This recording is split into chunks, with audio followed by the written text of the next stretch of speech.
How many people did it take to build the Great Pyramid? The estimates as to how this was done are pretty dramatic and don't logically weigh up or make sense, especially if you consider a 10-hour working day and the need for a placement of a block every 2 minutes for 25 years. Something isn't adding up. How do we assume the 25-year timeline anyway? These figures are taken from two sources. The first being the reign of Khufu. He reigned for at least 23 years, according to the Turin Papyrus. And this would mean the pyramid would need to be envisioned, planned out, the work being carried out, and complete before the king's death. This is what the history books teach us, despite the fact that engineers and architects the world over tell us that 100 years to carry out such a project would be a push, never mind 1 generation. The fact of the matter is that our education system is pushing on the boundaries of what we will accept as logical. Just because we are told something happened, it doesn't mean it actually happened. And the evidence in the case of Khufu, being a king who ordered the construction of the Great Pyramid, is one that is forcing the hand of the civilized people of the earth. How can we believe something so outlandish that if we were to believe this, then we would be letting down future generations in our understanding of things that have went before? The Greek historian Herodotus tells us of his understanding. Remember, Herodotus had access to the history books of the Egyptian civilization at Alexandria, so his understanding could be conveyed as more of an overview as he visited 2,000 years after the reign of Khufu. Herodotus tells us that this is written that 100,000 men completed the pyramid in 20 years. He tells us this 2,000 years after Khufu reigned, and the texts he takes his knowledge from are no longer in existence. 100,000 men at work on the Giza Plateau would have been a mega operation, and it is entirely unclear how they fed these workers, housed them, clothed them, and their families.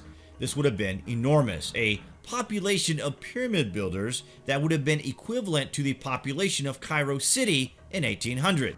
What about the tools used in the working of the very hard raw materials used? Well, what if we were to tell you guys that such a tool has never been found? It has long been assumed that the use of chisels and hammers in the shaping of stone, but no such tools have ever been found, ever.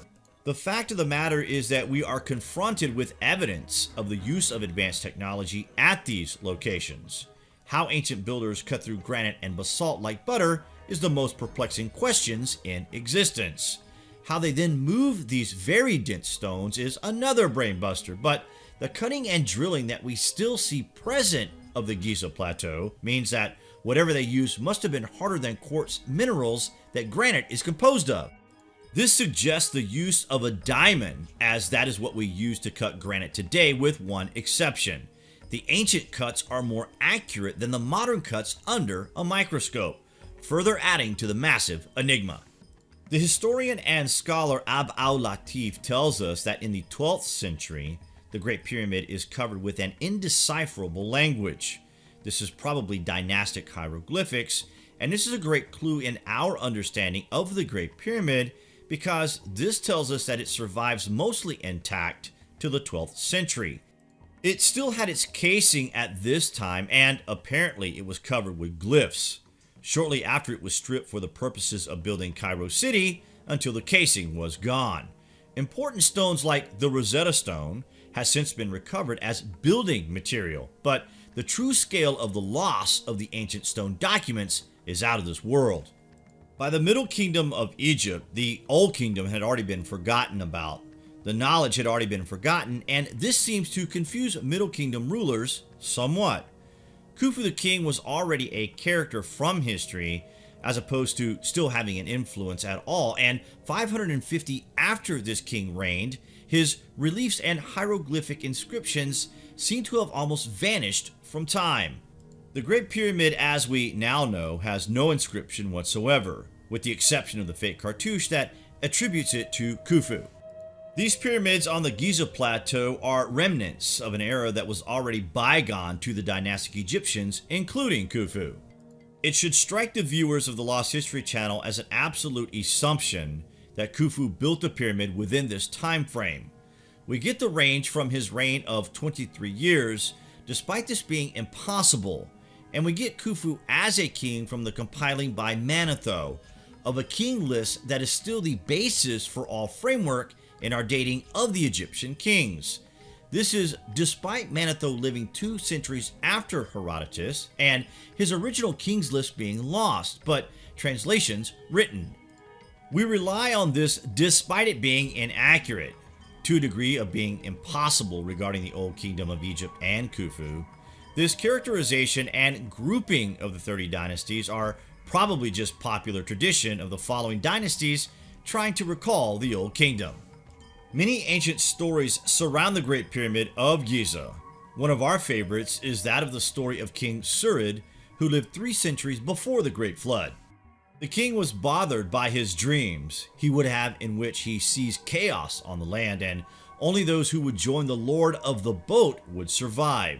The presence of the solar barge at the Great Pyramid and the association of Ra with the solar barge has eerie echoes of the story of Noah.